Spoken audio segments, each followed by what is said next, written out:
In an era where, every major record label is spending millions of dollars trying to essentially reverse engineer the Spotify algorithm, the biggest global music revolution of this decade was actually spread entirely via Bluetooth. Yeah, literally Bluetooth files. Right. Shared in the back of South African commuter vans. Yeah. I really want you to think about that for a second. Because while the music industry was just completely obsessed with digital metrics and high-budget marketing rollouts, this slow, hypnotic sound completely bypassed the corporate gatekeepers. We completely ignored them, yeah. Exactly. And now it's dominating clubs from London to Tokyo. It is a sound that has completely remapped the global dance music landscape in just like a few short years. Yeah. It's fundamentally changing what pop music actually sounds like today. And the sound we're talking about is Amapiano. It's a South African genre that has rapidly become the preeminent music style in Africa, and it's actively rewriting the blueprint of global pop. So today, our deep dive is focused on a really fascinating stack of historical documentation, cultural notes, and music theory, all surrounding the rise of Amapiano. We're basically going to look at the mechanics of how a highly specific local sound, which was totally ignored by traditional media, just conquered the globe. Okay, let's unpack this. Because to truly understand the anatomy of this rhythm, we have to travel back to South Africa in the early 2010s. Right, because the early 2010s in South Africa really served as the crucible for this entire movement. At that time, young South Africans were searching for a new sonic identity. They were ready to move beyond Kwaito. I want to pause on Kwaito for a second, just because our sources highlight it as a massive cultural touchstone. For you listening, if you aren't familiar, Kwaito was the iconic sound of 1990s post-apartheid Black youth culture. Yeah, it was huge. It wasn't just music, it was literally the soundtrack of a newly liberated generation. It took international house music and slowed it down, mixing it with African melodies and local slang. It was revolutionary for its time, for sure. But, by the time the 2010s rolled around, a completely new generation had come of age. And they respected Kwaito, obviously, but they wanted a sound that reflected their own current reality. Right, their own nightlife. Exactly. Their own nightlife, their own technology. And what emerged was this brilliant, almost accidental fusion of the sounds that were floating around the local township scenes. The notes detail this fusion as this collision of deep house, jazz, the lingering structural influence of that Kwaito sound, and hyperlocal lounge culture. And the word itself, Amapiano, translates to the pianos in the Zulu language. Which makes total sense when you listen to it. It really does, given the heavy rolling keyboard phrases and synth chords that just sort of wash over the tracks. But the thing I keep getting stuck on in the source material is the speed of the music. Oh, yeah. The tempo is usually the first thing that catches international producers completely off guard. Because it hovers around 110 to 115 beats per minute. Now, standard electronic dance music usually races along at like 128 or even up to 140 BPM. It's like the Amapiano genre decided to take a casual, confident stroll while the rest of the dance music world was running an all-out sprint. That's a great way to put it. But yet, Amapiano somehow wins the race. And I have to push back on the physics of this for a second because dance music is all about kinetic energy, right? How does dropping the tempo actually make people dance more? Well, it really defies the conventional Western logic of club music. Usually, producers operate on this assumption that to get a crowd moving, you have to induce a kind of frantic energy, Wow. Pushing the BPM higher and higher. Right, chasing the drop. Exactly. But when you slow a track down to 112 BPM, you aren't removing energy. You are creating space. You are creating this negative space in the audio spectrum. I was actually thinking about it like architecture. If you have a room that's packed floor to ceiling with furniture, it just feels chaotic and overwhelming. Oh, for sure. But if you clear out the clutter and leave a room minimally furnished, suddenly you appreciate the shape and the texture of the single couch in the center of the room. That is a perfect way to look at it, because by slowing things down and stripping away the frantic high-end percussion, Amapiano creates audio real estate. Audio real estate, I like that. And that extra room in the mix is exactly what allowed producers to introduce the absolute secret weapon of the genre's engineering. When you have that much negative space, you have to fill it with something incredibly compelling. And that compelling element is the sonic breakthrough that defines the entire genre. I am talking about the invention of the log drum. The sources describe it as a deep, resonant, kind of blong, blong, blong, blong sound.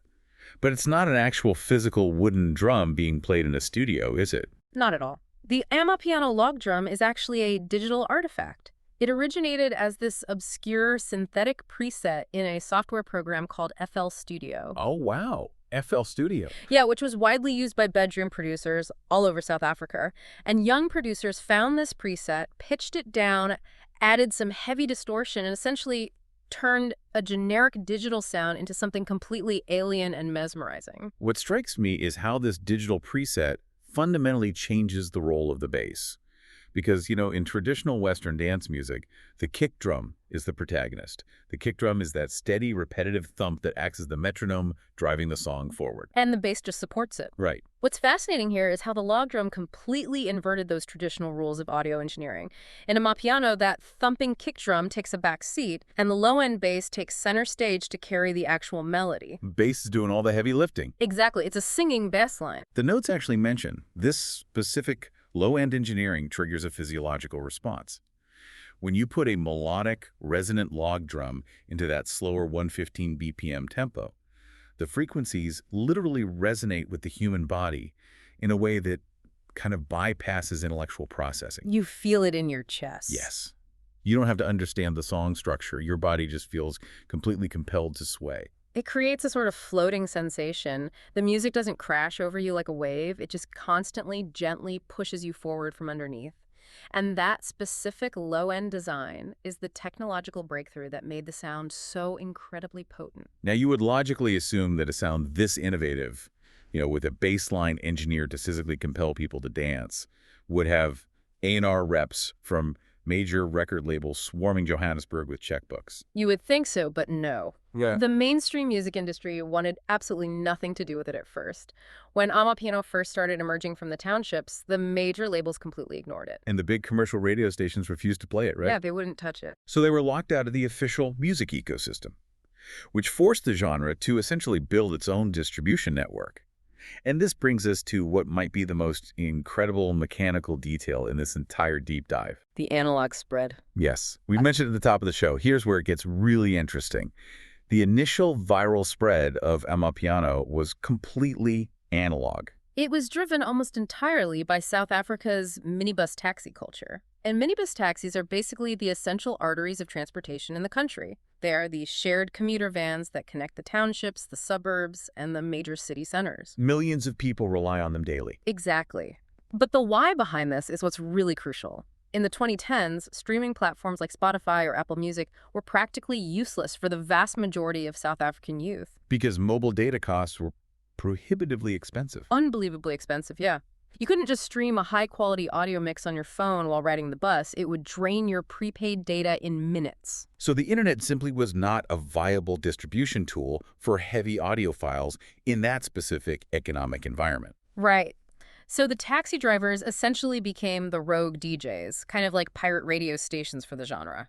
A driver would get their hands on an early Amapiano track, usually on a USB stick or an SD card, and just blast it through the modified heavy speaker systems in their taxi while driving their daily routes. I mean, just picture being a passenger in that scenario. You step into a van for your morning commute, and instead of a quiet ride or, generic radio pop, you are physically vibrating to this slow, incredible blong-blong bass line rattling the windows. The passengers would hear the track, be completely captivated by the groove, and then they would physically ask the driver for the file. Because they couldn't stream it. Exactly. They couldn't stream it, so they would transfer the MP3 directly to their own smartphones using Bluetooth. The passenger then steps out of the taxi in a completely different city or neighborhood, Bluetooths the file to 3 of their friends, and the sound physically travels across the country, device by device.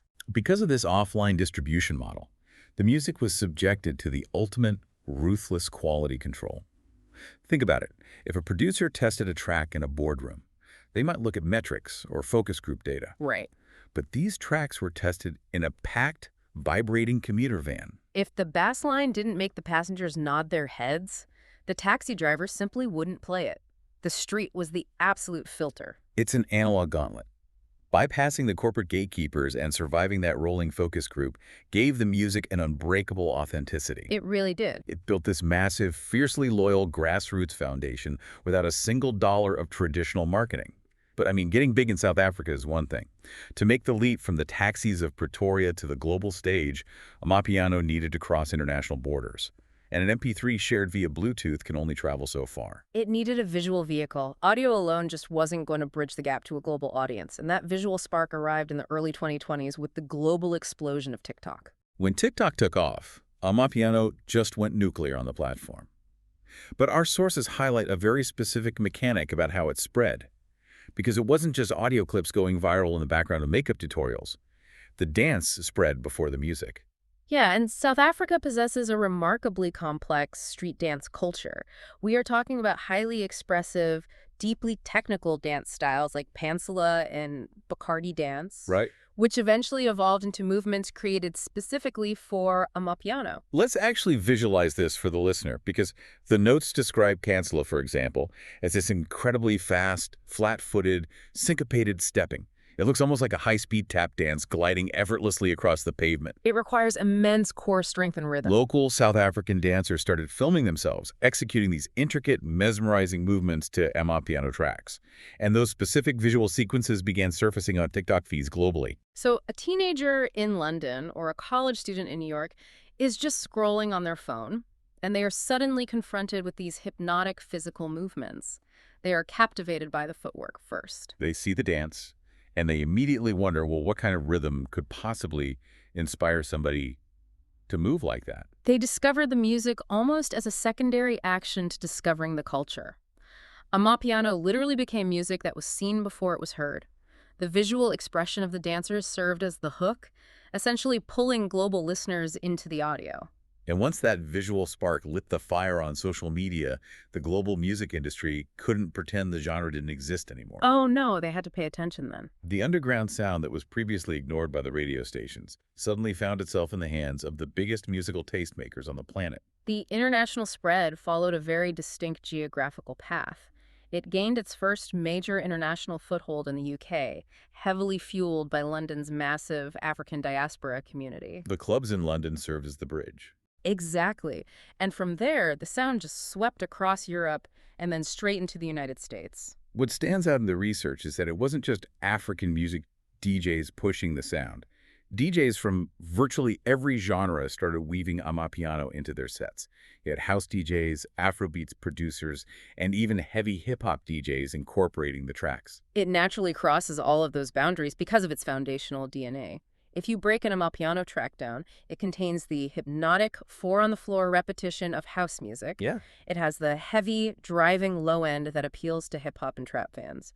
It retains the improvisational freedom of jazz in its keyboard solos, and it has the catchy vocal accessibility of pop. Which perfectly explains why the biggest superstars on the planet started paying attention.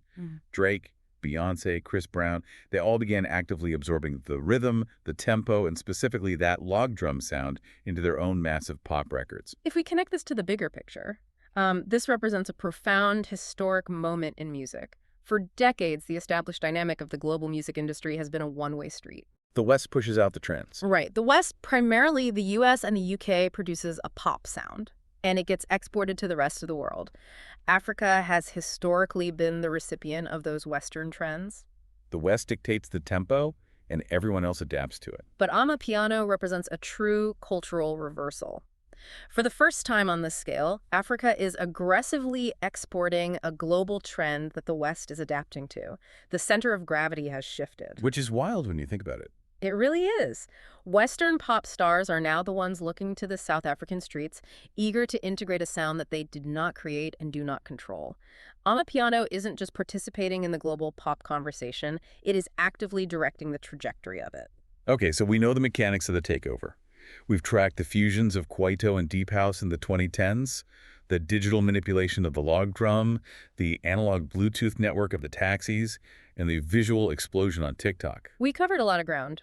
We did, but I want to dig into the psychology of this. So what does this all mean? Why are listeners, particularly young people all over the entire globe, so universally drawn to this specific sound right now? What is this music fixing for them? To understand the psychological appeal, you really have to look at the daily environment the modern listener is operating within. Modern society is plagued by chronic overstimulation. The baseline state for most people today is just constant noise. You have relentless Push notifications, micro-content screaming for your attention every time you open an app, and a 247 news cycle designed to induce panic. Exactly. The nervous system of the average young person is constantly redlining, and for a long time, popular dance music mirrored that exact anxiety. Think about peak EDM in the 2010s, like the Skrillex era. Oh, yeah. The entire structural goal of an EDM song is to build tension. It rushes, it induces a frantic panic until you hit a massive, explosive, aggressive drop. Listening to an Amapiano track today feels like the exact opposite of that tension. It feels like taking a much-needed deep breath in a room full of people who are screaming at the top of their lungs. That's beautifully said. Because the BPM is slower and the log drum is so warm and resonant, it doesn't push you into a frenzy. It gives you a groove you can actually exist comfortably inside of. It feels like the sonic antidote the younger generation's nervous system was subconsciously craving. And that psychological alignment is precisely why this is not a novelty dance craze. It is filling a structural, emotional need for the listener. Because it aligns so perfectly with what people actually need to feel right now, Amapiano is poised to become the next reggaeton or the next K-pop. Meaning, it's not a summer trend that fades away, but a permanent fixture. It is becoming a prominent new language in the global music lexicon. Producers in Los Angeles, London, and Tokyo aren't just sampling a single Amapiano song. They are actively studying the production techniques. You want to know how it works? Exactly. They are learning how to engineer that negative space and tune the log drum. They're learning how to speak the language of Amapiano. And once a musical language takes root globally at a production level, it permanently alters the foundation of pop music. Bring this all together for you listening. We are looking at a sound born from the remnants of deep house and the legacy of Kwaito, a genre entirely defined by the melodic, digital innovation of the log drum preset. Which is still just so crazy to me. Right. It bypassed the expensive internet to spread physically through the speakers and Bluetooth connections of minibus taxis. It was launched into the global stratosphere by street dancers whose footwork proved that you can see music before you hear it. And ultimately, it shifted the entire center of gravity in global pop music firmly away from the West. The most enduring takeaway from this entire story is what it proves about the nature of human culture. Amapiano's success is a stark reminder that massive advertising budgets and high-tech, algorithmically optimized corporate rollouts do not dictate what moves us. They really don't. At the end of the day, a dedicated local community, the physical act of human movement, and a genuine, undeniable groove are still the undisputed kings of music. It fundamentally rewrites the playbook on how influence works. Which leaves us with one final thought for you to mull over as you go about your day.